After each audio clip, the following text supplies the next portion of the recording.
But our world revolved around the radio. And of course, when my Bubbe was alive, that revolved around 1400 of our radio dial, 1400 on your radio dial, the Yiddish station in Philadelphia, the only one we had.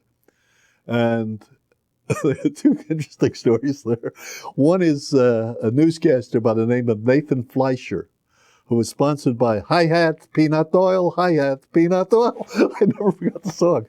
But as far as Fleischer was the Gabriel Heater of the Yiddish radio, he reported every day about the war in Europe. As far as he was concerned, there was no war in the Pacific, and it was generally the Russians are advancing on the Russian front. That we always knew, and we listened. The other thing was kind of interesting.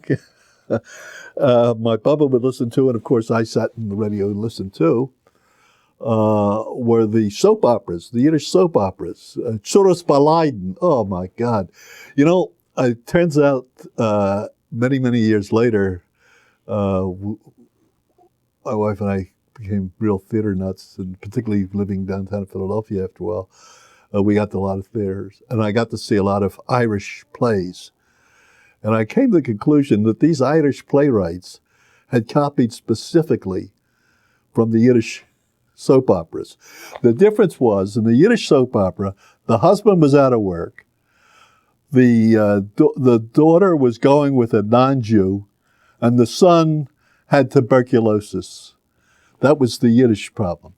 The Irish, the husband was drunk, the daughter was pregnant, and the son was a no-goodnik. But basically, the same story.